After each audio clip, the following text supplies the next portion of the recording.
Cette vidéo concerne aussi bien les sites producteurs que les sites receveurs de terre, sites d'excavation, sites de valorisation, plateformes ou centres de traitement.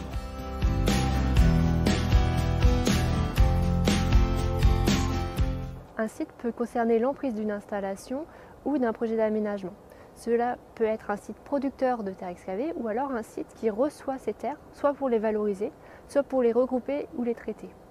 Mais l'échelle du site peut être plus précise et correspondre à une zone d'excavation ou de remblaiement des terres.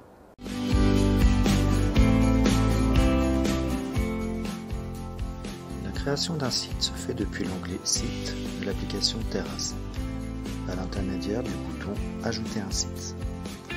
Plusieurs informations sont demandées lors de la création d'un site.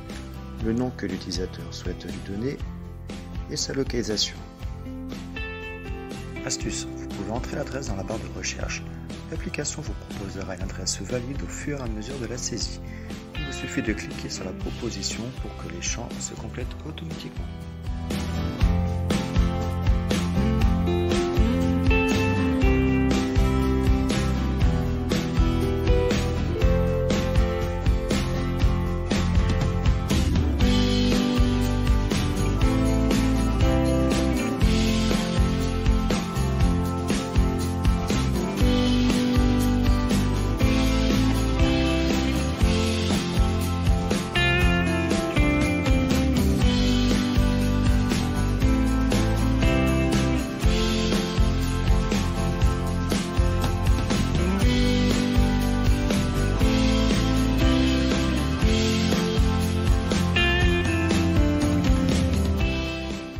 Est-ce qu'il est possible de déléguer un site?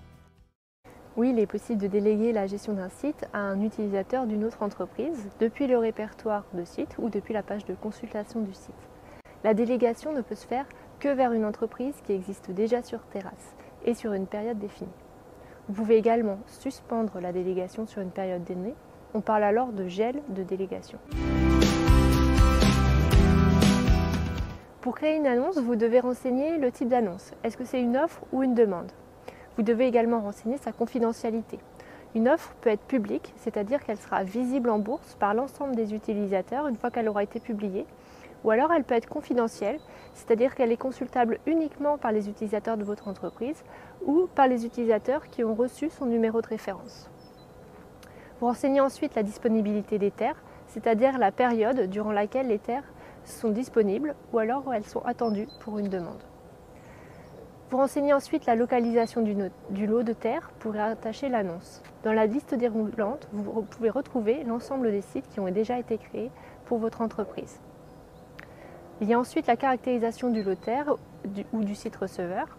Vous indiquez la quantité de terre en tonnes ou en mètres cubes, le classement GTR et le code déchet. Vous pouvez également renseigner des informations complémentaires pertinentes pour préciser par exemple s'il s'agit d'argile ou de sable, et vous pouvez également ajouter des documents techniques au format PDF. Renseignez ensuite la déclaration d'analyse. Vous pouvez indiquer les résultats d'analyse soit manuellement, soit à partir d'un fichier PDF. Il est possible également d'ajouter dans le tableau soit des substances spécifiques, soit des résultats d'analyse sur Lixivia. Attention, les offres de terre ne contenant pas d'analyse limitent les possibilités de valorisation.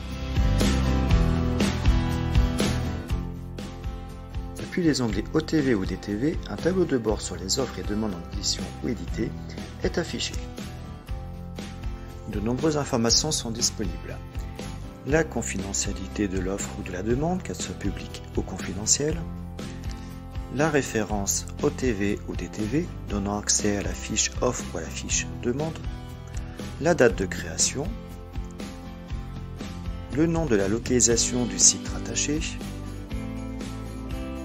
La quantité de terre à valoriser, les dates de disponibilité, le statut de l'offre, brouillon, publié, échu ou clôturé, les actions respectivement consulter, modifier, dupliquer ou clôturer.